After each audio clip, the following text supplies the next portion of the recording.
Professor Dr. Pradipta Kumar Nanda, respected Dean Students Welfare, Professor Jyoti Ranjan Das, esteemed deans and other functionaries of the university, dear students and faculties.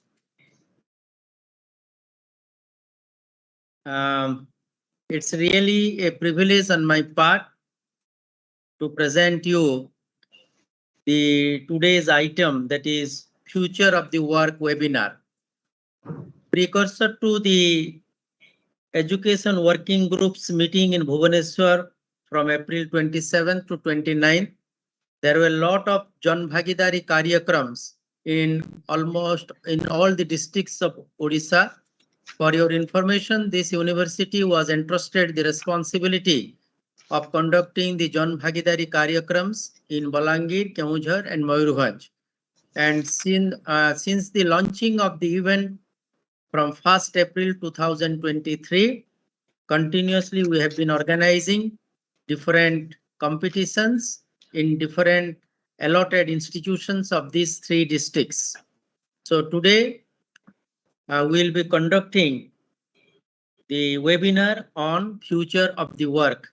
So I will request the nodal officer of this event, of this Jan Bhagidari Karyakram under G20 presidency of India, Professor Jyoti Ranjan Das, to kindly address the audience. Sir. Good afternoon. Professor P.K. Nanda, Honorable Vice Chancellor, SODM University, Professor Dr. Nachiketa Sharma, Director, University Outreach Program.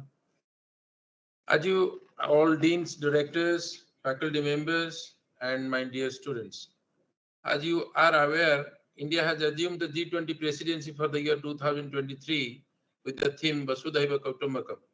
The third meeting of Education Working Group is going on since 1st April 2023 in Odisha. And today we are in the 10th day of the month of April. It was proposed to have a webinar.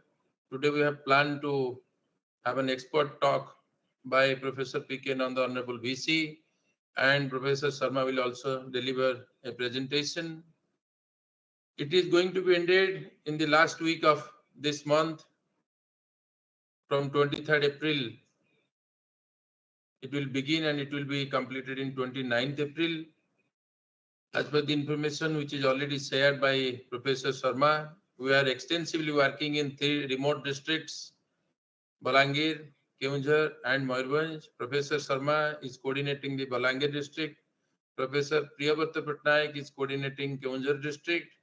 And Dr. Kamal Lochan Mahanta is coordinating Mayurbhanj district.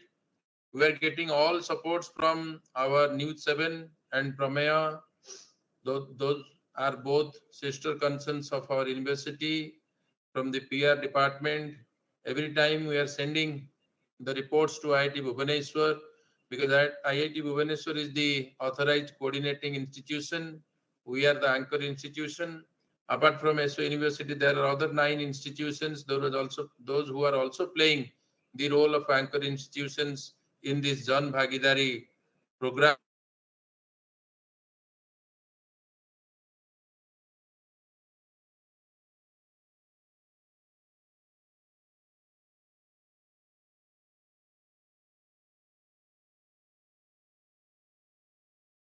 Your voice is not reaching out, sir. Some connectivity problem probably. Yes. Dr. Das is, I think. So I think there is some problem in his side. Let me just. So should we proceed, sir? Just Probably. Just inform him, ring him, then we'll. Yes. Let me inform him.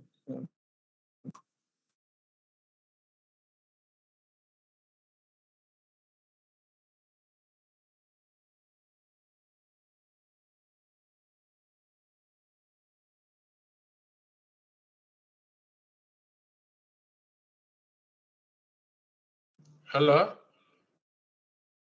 Professor Sharma? Yes, now you are audible. Then a line disconnected. Yes, initially you were disconnected. Now it is okay. I think my part is over. Now you Okay. proceed. Okay. Thank you very much, DSW sir. So as all of you knew, distinguished audience, that this G20 forum is one of the most important forum in this world. G20 forum consists of 20 countries. For our students, let me tell them Argentina, Australia, Brazil, Japan, China, Canada, European Union, France, Germany, India, Indonesia, Italy, Mexico, Russia, South Korea, Saudi Arab, Turkey, South Africa, United Kingdom, and United States of America. So you will be very happy to know that how powerful this G20 and is important in the world economic and political scenario can be gauged by the facts that 85% of world GDP is there in G20's hands, and 75% of the entire trade volume accounts for the G20 countries, and two-thirds of world's population is inhabited in these G20 countries. Every year, the G20 presidency is given to one country. 2017, it was in the hands of Germany. 2018, Argentina. 2019, Japan. 2020, Saudi Arabia. 2021, Italy. 2022, Indonesia. And 2023, India.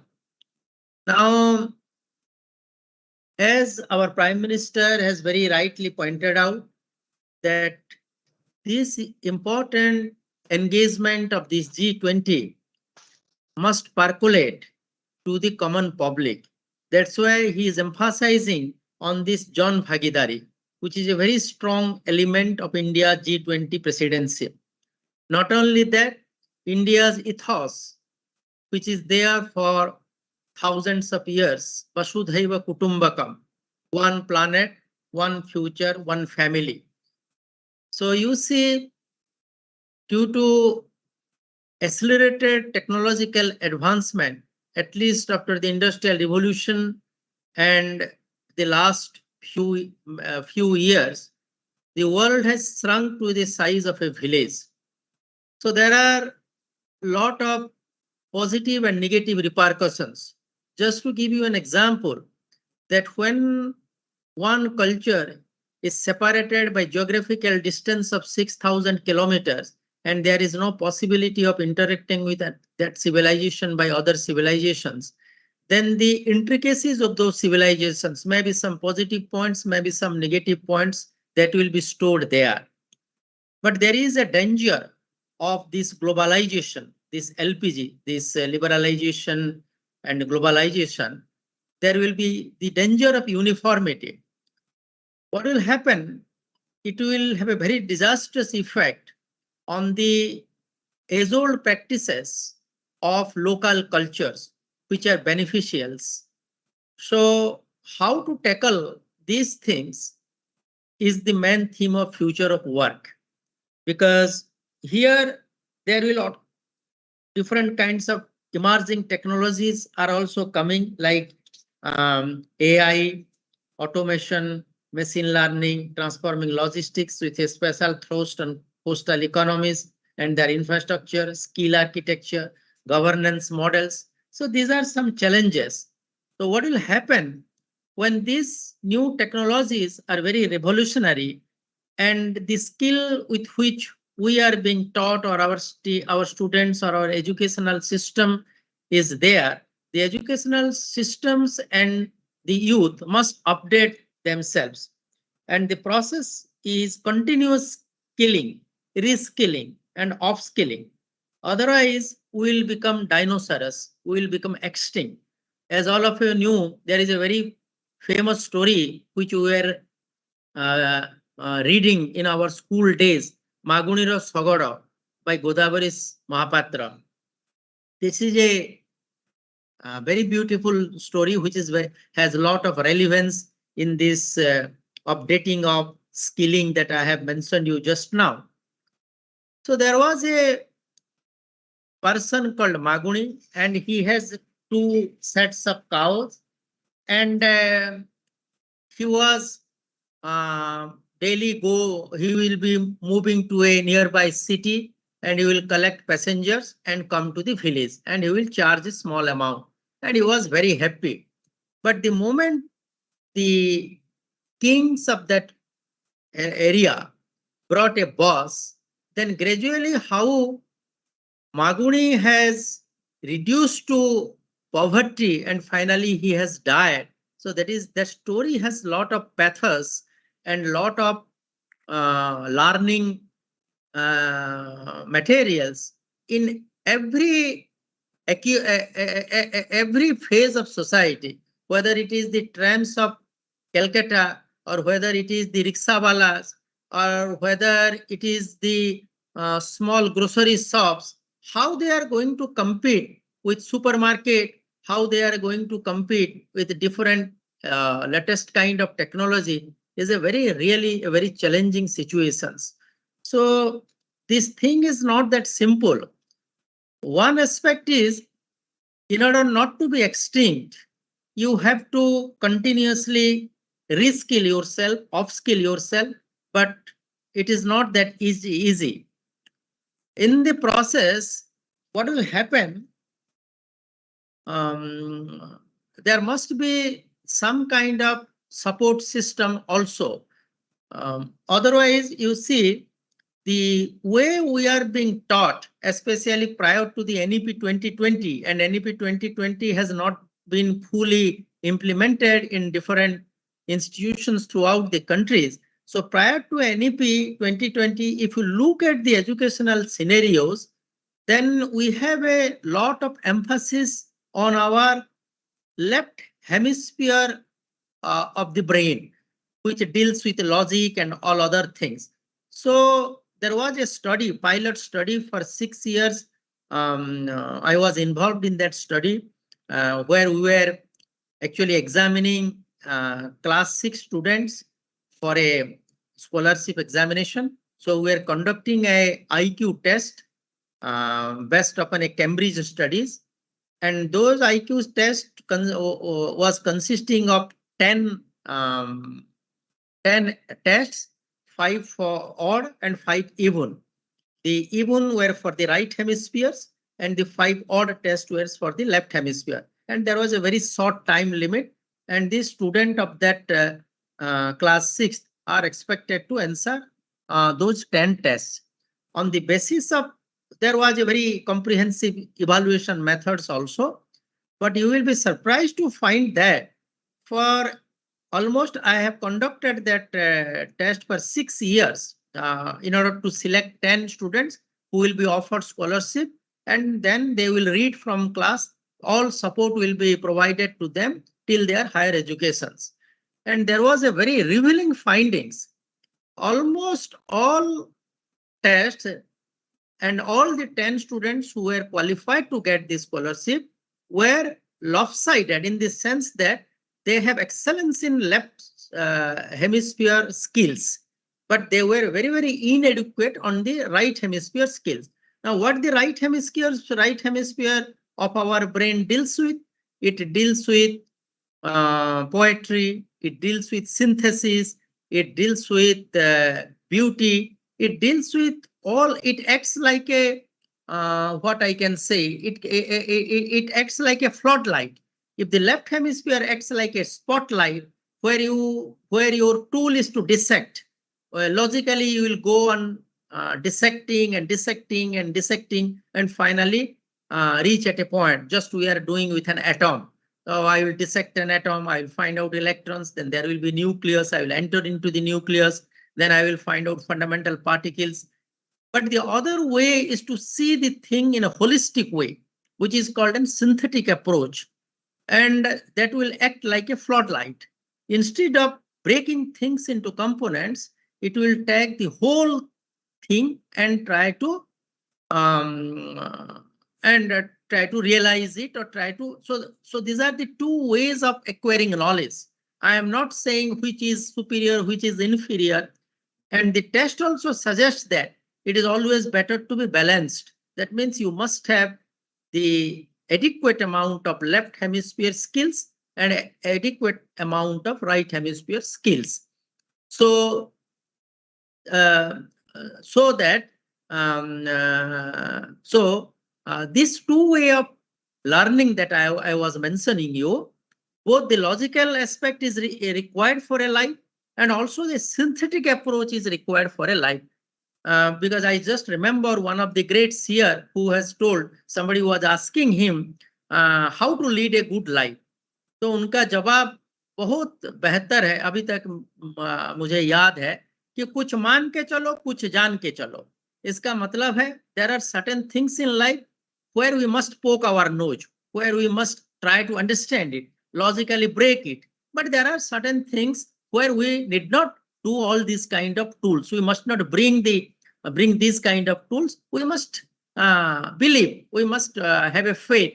Just like when I am in a family, I must have faith with my wife, my children. If I must not bring my logical tools into my emotional aspects of life. Similarly, in my professional career, I must not bring these emotions into the professional life. I have to be little amount of rational and logical. So my point is that when we talk of this continuous skilling, reskilling, off-skilling, which are components of future work, we have to understand fundamentally that how a human brain functions, and we must structure our educational system in such a way that it will produce a balanced individual who will be rationally excellent and who will also have a very synthetic approach towards life. That is very, very important. Why I say you, or let me share another thing. I had been to some conference, I just don't remember. There I met a German, a Swiss Nobel laureate who got Nobel Prize in chemistry, and he was 80, probably he was in his late 80s, and he was telling a very good thing. He was telling that to have a balanced life, we must have three kinds of excellence. One is physical, professional excellence. Whatever we are doing, must be seeing that in our ancient India, we have got if we'll go back, we'll see that a carpenter's son will become a carpenter, a tailor's son will become a tailor, a farmer's son will become a farmer. What does it imply? It was implied that the skill that is there in a family is going to be transmitted through their progeny. So the skill will get perfected, and this is how different skills were existing in a society, be it pottery, be it carpentry, be it smithmanship, or be it boat making. So lot of these skills were there in this society. But somehow our emphasis, the educational system gave in theoretical aspects, and we have neglected all these kinds of things. So this skill that I was talking of, which was passing from generation to generations, get some kind of blocked. Or you see, someone was telling me that we were a seafaring people in Odisha. 3,000 years ago, we were traveling to Bali, Sumatra, and all these things. It implies that we must have a very robust boat making technology. There must be people who were adept in boat making, but you will not find any boat making people now in Odisha. So I inquired what happened. Then I found that many of them abandoned their that brutti, that boat making practices or their customs, and many of them will become fishermen or daily laborers, just like that. So when we are planning for something, very rightly this education working group for Orissa, they have coined the very apt topic, this future of work, where this skilling, reskilling, and upskilling, the kind of thing that they were talking of, has a very, very relevance, because you see, in Odisha, we also share a very long coastlines of 450 kilometers. I had been to Vietnam, and I saw they have a coastline of 3,500 kilometers. And India has a coastline of 7,500 kilometers. Vietnam, 3,200 or like that. Even in a very small city like Nha Trang, you will find out 25 five-star hotels and very robust tourist centers, because they have used their sea resources in such a way that they have been successful in producing very good tourist spot, and a lot of tourists are being attracted towards those places. So why this kind of thing cannot be done in Odisha or in India, that is a very relevant and a pertinent questions. One thing, my dear friends, let me tell you that I was reminded of a very apt Chinese proverb. When you listen, you forget. When you see, you remember. And when you do it yourself, you understand. So this is a very important thing. We have neglected doing things in our own hands, be it science, be it technology. We have become more book focused students.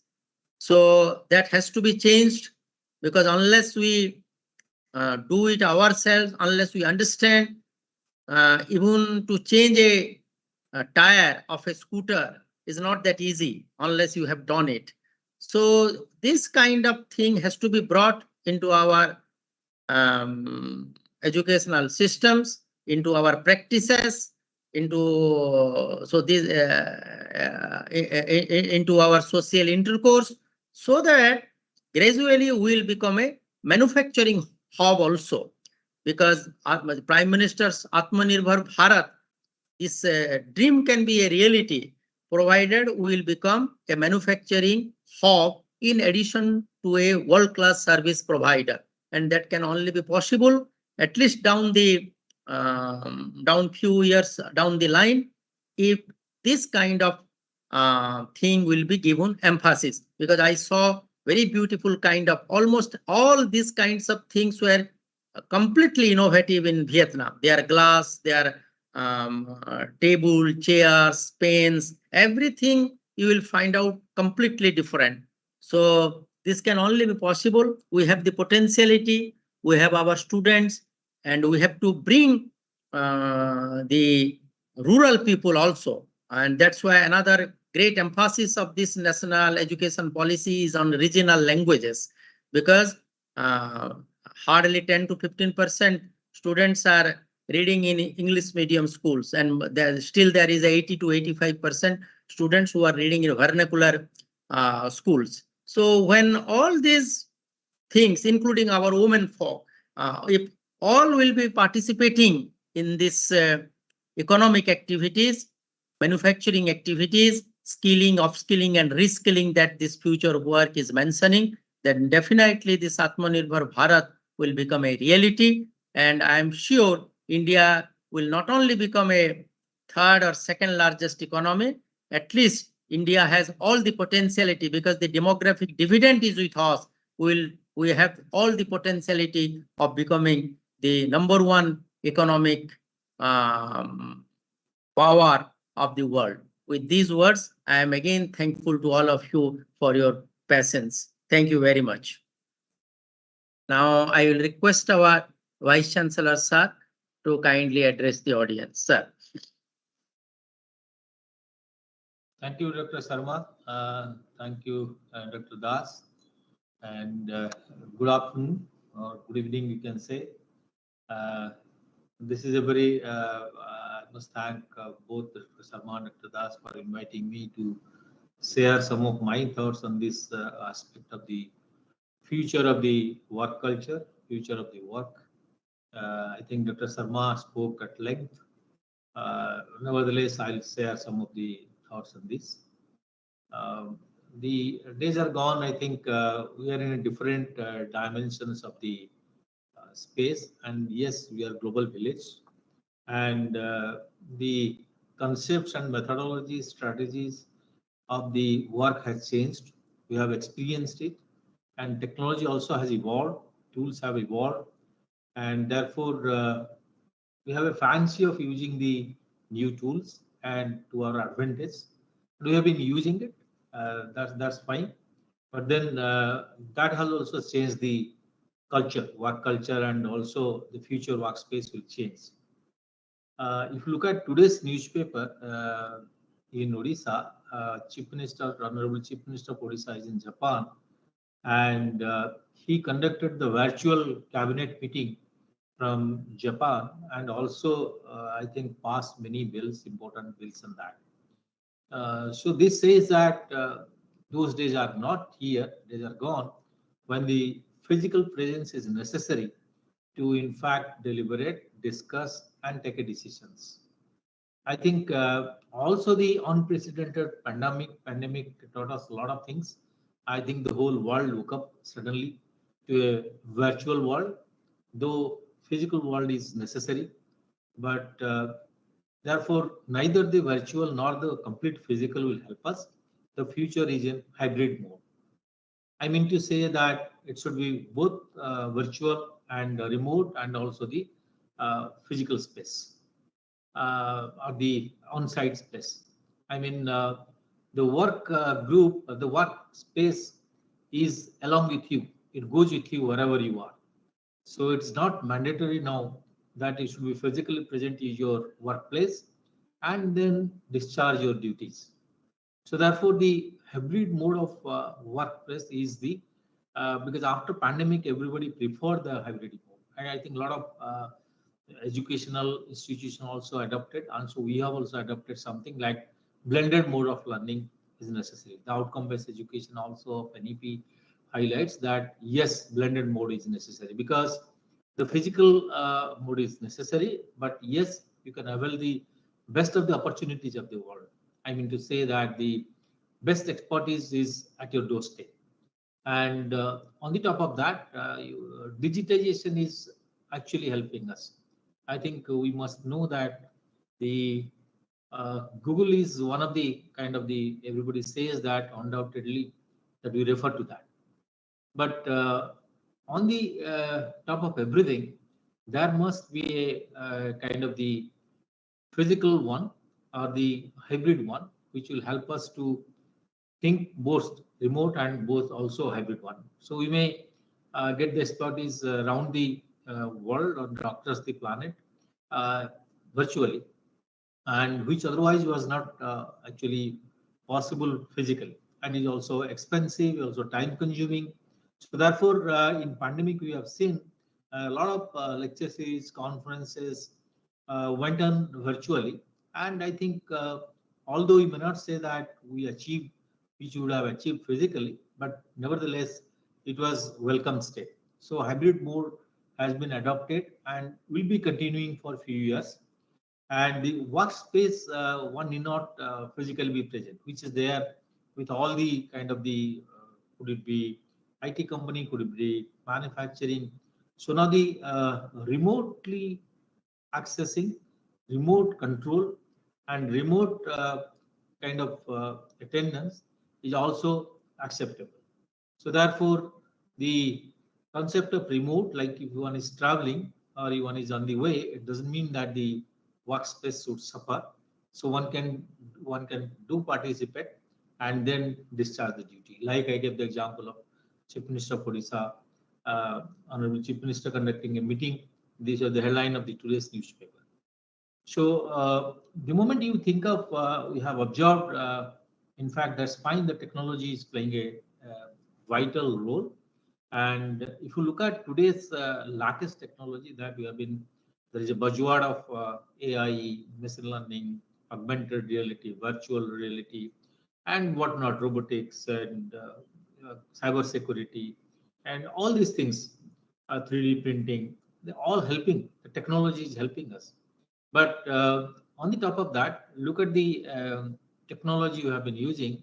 The grand AI machine training, that is a chat GPT, which is buzzword again has started for 2-3 months.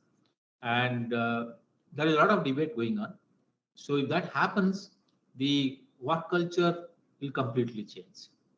I mean to say that if you assistant wants to draft a letter and a particular one, that letter is ready within a minute. So time, space, and the mode of working will continuously change. Is actually changing.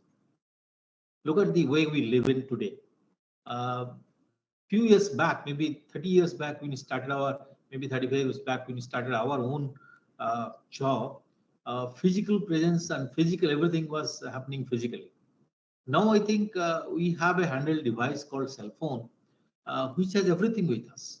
I think I can call anybody on WhatsApp, attend a meeting on the while on the move. I can also reply all the mails. I can also take decisions. Uh, Many things can be is possible, and also I can connect to people. The teamwork is another important thing which was missing. So now we can connect, make a virtual team across the globe and work on a particular area. So that's had been happening in a lot of industries, a lot of sectors, that people work from home, sitting at one corner of the planet, working for the other corner of the planet. So that was possible, that is visible, though only remote or the only virtual working is not, I think, beneficial, because it affects the mental health and also the physical health. Therefore, the hybrid mode, and if you completely physical, also hampers the work, because you have to be physically present all along, glued to a particular space, which is not feasible, not possible. So therefore, this culture of remote hybrid working blended with the technology-driven workspace is actually on the move, is actually on the unbelief. And the teamwork, which is there, in fact, not there very much, is there physically, but it is not visible, because there could be hybrid, virtual, as well as the physical team coming together, like we are talking together today, sharing the thoughts together. So similar strong virtual team can be built up. Earlier, the expertise at the other end, think of a situation that experts in MIT, Stanford, or Harvard are not reachable, and now at least virtually, if you know, I think we can connect. And one need not physically travel to a place, and can share the expertise. And many things are available, I think, on the information highway, which you call all kinds of Google or any other engine. But information highway is really helping us, Wikipedia and everything. So virtual team building is possible because of this, and the time of this future, actually, in future we need this, because the problems are so complex, we cannot solve individually and with individual expertise. And the problems are multifold, the problems are complex in nature. Therefore, the term skill, reskilling, upskilling, actually the buzzword again has come, because the skill which somebody had 30 years back is no more valid. So the younger people, those who will come to the work front, they do not want to be physically glued at a particular place for 8 hours, 10 hours. And multitasking is another, I think, the challenge, or kind of the go of the future of workplace, because we have been doing multitasking, and multitasking also will be very much there in the future workplace. Because single, well, either there is a monotony of work, and monotony of working on a particular issue, but now one can address multifarious issues and do multitasking at the same time. So this is possible because with the evolvement of the technology, advancement of the technology. And this, in fact, also reminds that even though one is endowed with the ability to work remotely, work virtually and physically, but the key point, the key aspects of this is wellness of the employee, wellness of the workforce. The workforce is not well, which we have observed during pandemic. that although it was possible and remotely you could connect, but nevertheless, the mental and the physical health was very much, they were the concern for the whole society. I think a lot of mental health issues came up, I think popped up in the whole world. I think addressing that issue itself is another problem. So therefore, the wellness of the kind of the workforce is another issue to be addressed in the future workspace. And then this kind of blended working mode needs flexible working hours. I think there has been a lot of demand, and already many industries have practiced that. Yes, flexible working hour is very much important, and universities and top-notch educational institute, they have been doing, and for quite some time, and maybe now every institute will be doing that. Maybe I'll give example that a particular faculty at a space need not spend the whole kind of the 8 hours, can also come back in the off hour, and if he's not well in the working hour, can come back in the off hour and carry out research, do this, get from the lab, and have discussion with the small research group, working group, even can deliver lectures to a very specialized kind of the sections of the society or the people, even at different hours. So flexible working hour is maybe possible that somebody wants to work for same 6 hours, 8 hours, right from at a particular slot is not fixed to a group to another slot. So the efficiency, the agility is more important. So therefore, the workforce, the productivity of the workforce is more important than the physical presence. And because one may be on the move, but nevertheless one can attend a meeting fruitfully and deliberate and take decisions there itself. So therefore, team building and at the same time, the kind of the remote access and flexible working hours will help the kind of the workforce and to discharge duty, because this is necessary. The problems are so complex, we cannot have a segregated, segmented expertise to address the issue. Think of a issue of example. I'll give a issue of smart agriculture today. We need technology. We need agriculture domain knowledge scientists. We need kind of the biotechnologists. Many disciplines work together. Similarly, look at the climate and environment, weather forecasting. We need different disciplines people to address the issue. And not only that, that should be the workspace must be multifunctional in nature. I think we cannot have a single aspect and go ahead with that, and so that there will be monotony. And we can connect to, because of this blended marketing mode, we can have diversity of the people, diversity of the issues we can address at the, and one must be prepared to address such kind of diverse issues at the workplace, because no more that yes, I am a scientist or I am a particular expert, I have an expertise in one, I'll only address that issue. No, it's a kind of a concept that you must be versed with different things. Therefore, NEP has vouched for, NEP has stressed and emphasized time and again that right from the childhood, there must be holistic development of the individual person. Like higher education institution, I'll give, even in the school level education, that you must focus on a core area, core subject, which could be your discipline, could be your branch, could be your training, but blended with another sub area, like Dr. Sharma was talking about, to develop the cognitive skills, like the music, could be the fine arts, could be the sports. So now the NEP emphasizes that these are the things to help you to develop for the fully development of the brain and holistic development of the person. So that's very much in the coming in the workspace. And the workspace also is becoming very complex. I think one has to be adaptable to that. And one has to take the help of technology, take the help of the digital platform and the notion of the global village concept and the information highway and the device. Who knows that the webinar we are having today will be so agile and so flexible that all of us will carry a jacket and move and work anywhere and still participate in this, which you have been doing.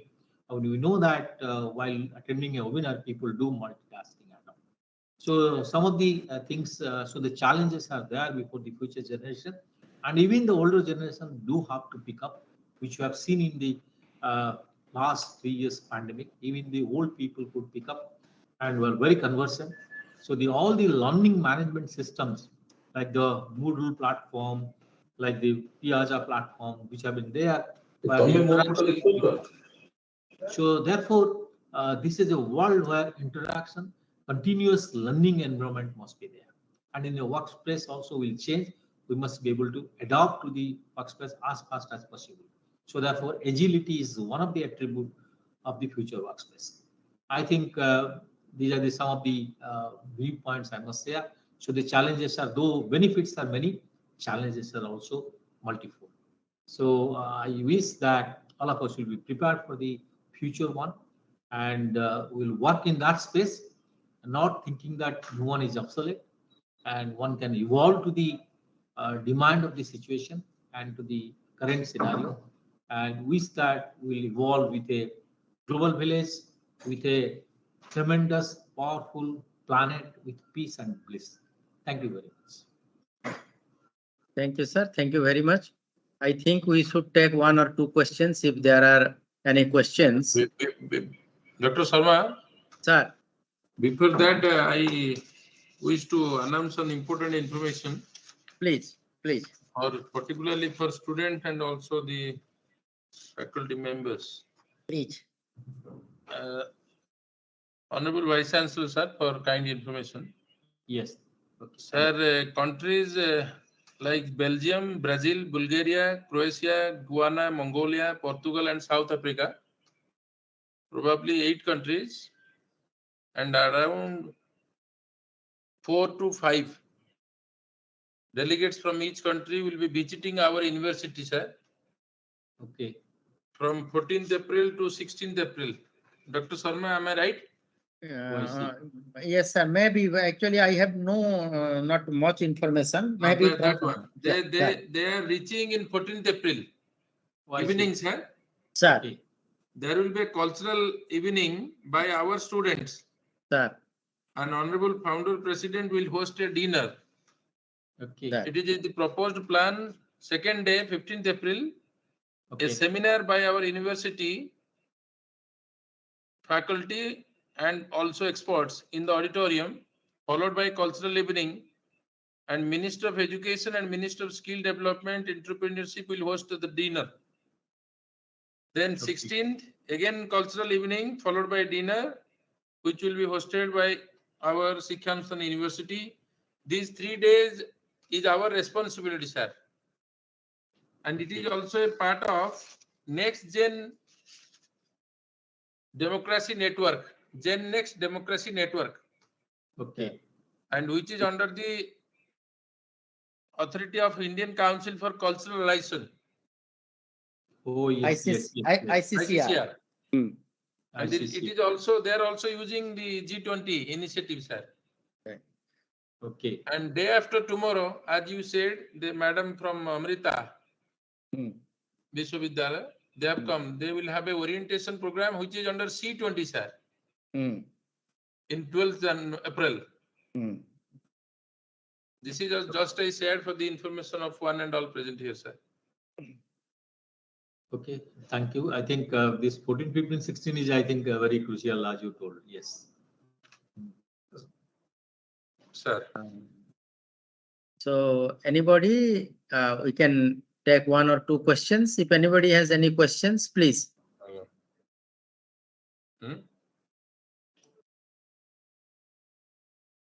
And if there are no questions, I think we should stop it here, sir.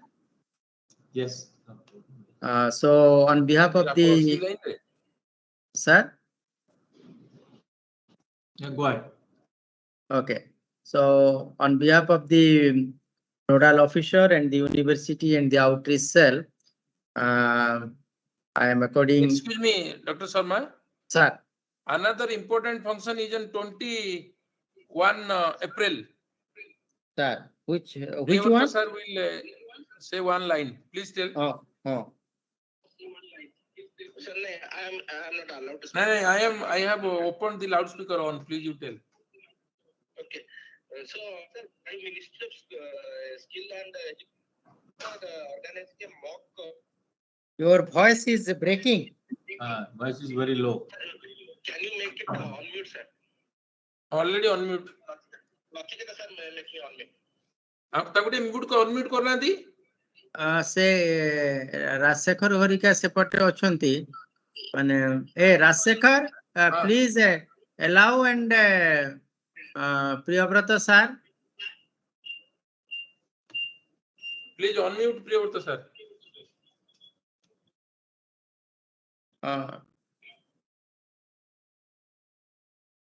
ଏବେ କୁହନ୍ତୁ ଅନମ୍ୟୁଟ କଲା No, hey.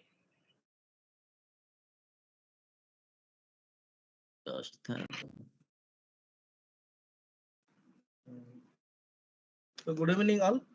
now you are clearly Yes, sir. audible. Yeah. So Ministry of Skill Joint Secretary pleased to announce us as the host institute for a mock participation of all 20 countries on 21st, because after 22nd they are planning to go for the IMNT organization. So before that, on 21st they are planning at 11 o'clock they will have a competition type of activities regarding all these 20 countries. So people are coming from 4 people coming from each country, and they will have an interaction with each other for a duration of 1 hour. So we are planning to host it our auditorium, but not auditorium, that is in the convention center. And they are going to give a topic particularly on environmental issues. So they are not still finalized the topic. So even they are also planning to make a meeting with all this Anchor Institute. So we have to find out 4 students from our institute also who is going to participate on this activity. So we are the host institute, and IITL, Indian Institute of Teachers Training Institute, Lucknow, they are as the technology partner, and Ministry of Skill is going to organize all the things. So they will inform all the things within by, I think tomorrow they are going to hold another meeting with us, and we are going to the host institute for that. Priyavrata Patnaik sir. Sir. Indian Institute of Democratic Leadership. Yeah. IIDL. IIDL. IIDL, right.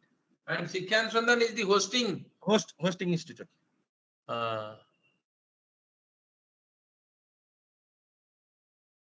So on 21st, all 20 country 4 participants will come to our campus. Lot of activities, sir, these 2 weeks, sir. Yes, again then after all these activities will be over, then we have got the state cultural fest also for 3 days.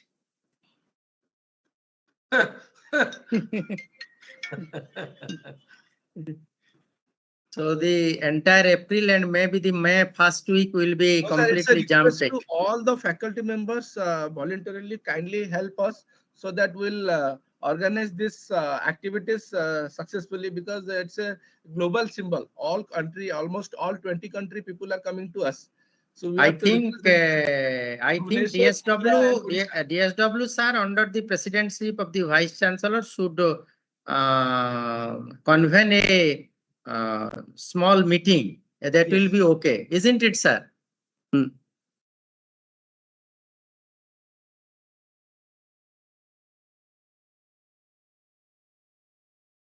Jyoti sir. Sir, kuade palele ki?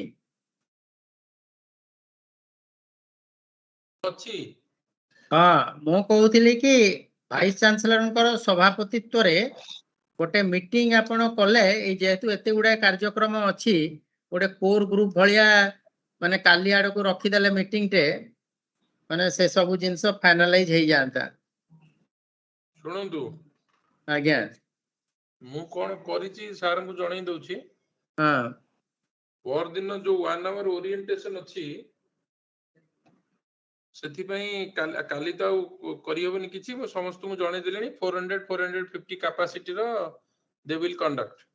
ହଁ ଯୋଉଟା 14, 15, 16 ରେ ଅଛି ଆମର ଯୋଉ ସୋଆର cultural ର WhatsApp group ଅଛି, already ମୁଁ କାଲି 3:30 ରେ ସାର୍ ମିଟିଂ ରଖିଛି ସାର୍। ହୁଁ ସେଠୁ ବେସିକ୍ସ ଟା ପାଇଗଲା ପରେ Okay. ଆମେ 12 ତାରିଖରେ ସାରଙ୍କ ସାଙ୍ଗେ ବସି ପଡିବା। Right. ଠିକ ଅଛି। That will be- Yes.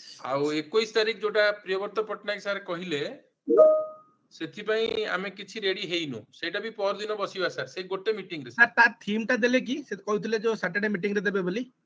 ନାଇଁ ଥିମ୍ ଟା କହୁଛନ୍ତି ଆପଣଙ୍କୁ ଯୋଉ ସବଜେକ୍ଟ ଦିଆଯାଇନି ଆମର creating skill based resilient education system, ଆଜ୍ଞା ସେ ମୋଷ୍ଟଲି ତାରି ଉପରେ କହୁଛନ୍ତି। ଆଜ୍ଞା ଆଉ ସେଥିପାଇଁ ସାର୍ ଆମେ ଭାବିଛୁ ରେଣୁ ମ୍ୟାଡାମ ରହିବେ, Renu Sharma madam single point of contact, ଆଜ୍ଞା କାରଣ ସେ ମାଗିଲେଣି 2 to 4 slides by tomorrow first half. ଆପଣ ଆଜ୍ଞା କଣ ଆପଣଙ୍କ ଷ୍ଟଲ ରେ ଦେଖିବାକୁ ଚାହୁଁଛନ୍ତି, what do want to show. ଆଜ୍ଞା ଏବେ NSDC ରୁ ଫୋନ ଆସିଥିଲା ଆଜ୍ଞା ସାର୍।